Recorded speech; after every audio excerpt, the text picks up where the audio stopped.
شمال إفريقيا بين الممالك الأمازيغية والحكم الروماني. انتقل سكان إفريقيا الشمالية القديمة ما بين منتصف القرن الثالث قبل الميلاد ومنتصف القرن الأول ميلادي من التنظيم القبلي الضيق إلى تشكيل ممالك حققت منجزات متعددة لصالح السكان المحليين. وأجهض الاحتلال الروماني هذه المحاولة، وفرض على بلاد الشمال الإفريقي لمدة 5 قرون حكما أجنبيا. لم تخمد مقاومات وغارات القبائل الأمازيغية ضد الاحتلال الروماني، بل تنوعت أشكالها وساهمت إلى جانب أزمات الإمبراطورية الرومانية في تقلص ثم اضمحلال الحكم الروماني بإفريقيا الشمالية. الممالك الأمازيغية ومحاولات التوحيد. تمكن كل من ماسينيسا ويوغورتا من تأسيس مملكة أمازيغية قوية في نوميديا، تشكلت أثناء الحروب البونيقية فيما بين 264 و 146 قبل الميلاد، والتي نشبت بين قرطاج وروما من أجل الهيمنة على غربي البحر المتوسط، ممالك أمازيغية صغيرة في أماكن متفرقة من بلاد نوميديا وموريطانيا، وقامت بعضها بدور في الصراع القائم، وذلك بتحالف بعضها مع القرطاجيين وتحالف البعض الآخر مع الرومان. وساءت علاقة كثير من تلك الممالك الأمازيغية الصغرى مع القرطاجيين، خاصة عند نهاية الحروب البونيقية، وذلك بسبب تزايد استغلالهم من طرف القرطاجيين وإدراج الأمازيغ في المواجهة ضد الرومان لصالح قرطاج. وكانت نوميديا تنقسم إلى قسمين: نوميديا الشرقية أو ماسولا، ونوميديا الغربية أو مازيسولا. بالنسبة لنوميديا الغربية كان يحكمها ملك يدعى صيفاكس. لم تكن العلاقة بينه وبين قرطاج جيدة، لذلك اغتنمت روما الفرصة فعرضت على هذا الملك أن يكون حليفا لها، ثم زودته بقائد عسكري لتدريب جيوشه. أما نوميديا الشرقية فكان يحكمها الملك غايا، وجدير بالذكر أن هذا الملك هو والد ماسينيسا، حيث طلبت منه قرطاج أن يكون حليفا لها ضد الرومان، فقامت الحرب بين قرطاج وغايا من جهة وبين صيفاكس من جهة أخرى، وانتهت هذه الحرب بهزيمة صيفاكس. عمل الملك ماسينيسا ما بين سنتي 202 قبل الميلاد و 148 قبل الميلاد، وهو أحد ملوك نوميديا، على توحيد القبائل الأمازيغية القاطنة بين منطقتي طرابلس بليبيا الحالية شرقا ونهر ملوية الحالي غربا، وذلك في إطار مملكة نوميديا المستقلة تماما عن النفوذ القرطاجي. ويعتبر ماسينيسا أول الملوك البرابرة الذين حاولوا تنظيم مملكة نوميديا تنظيما محكما، حيث أدخل لأول مرة الكتابة البربرية على نمط الحروف الهجائية.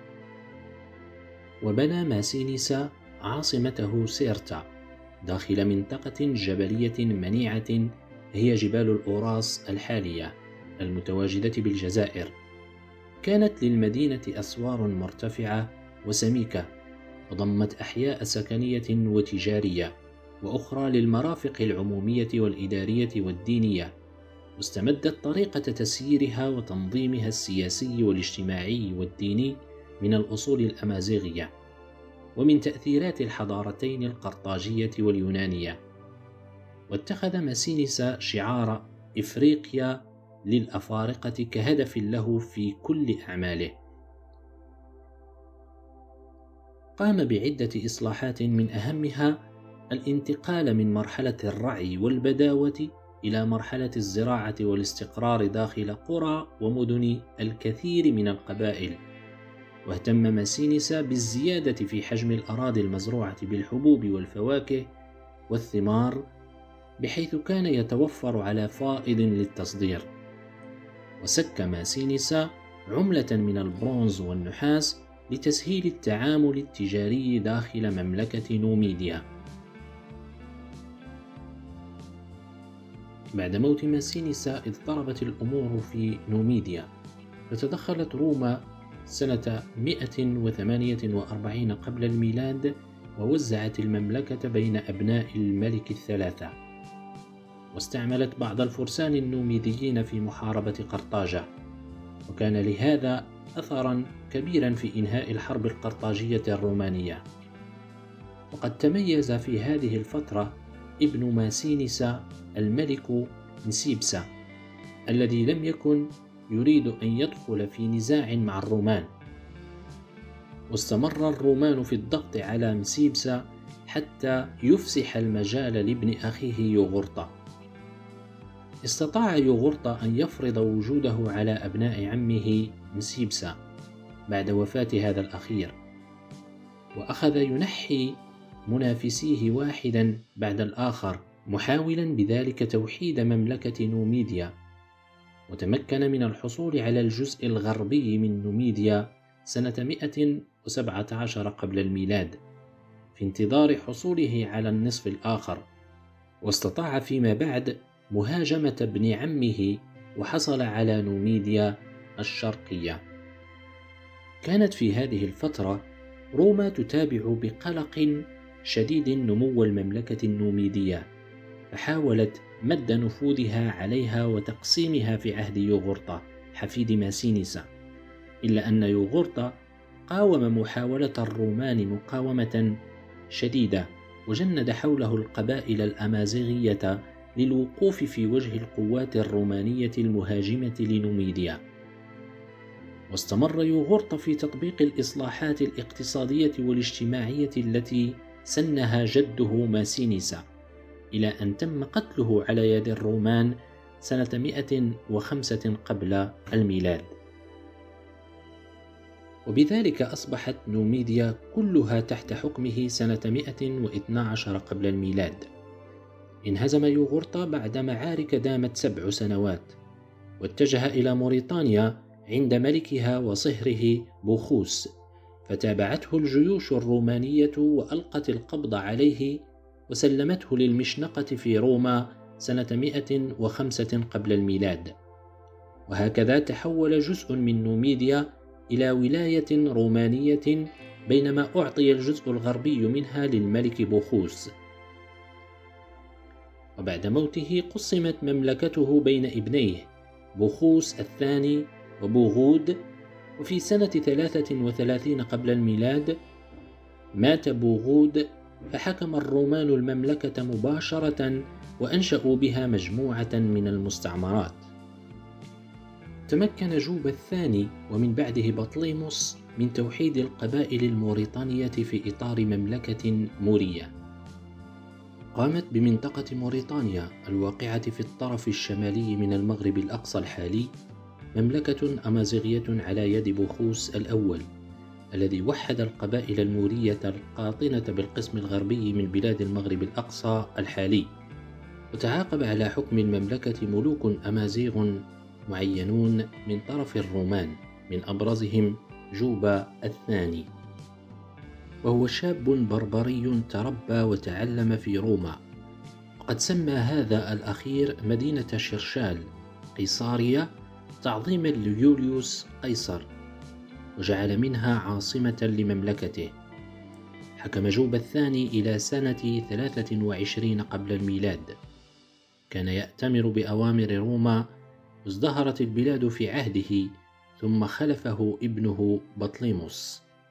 أنشأ جوبا الثاني في كل من وليل وعاصمته قيصرية مجلسا بلديا يتم انتخاب أعضائه من بين المواطنين الأحرار، ويتولى كل مجلس تسيير أمور المدينة.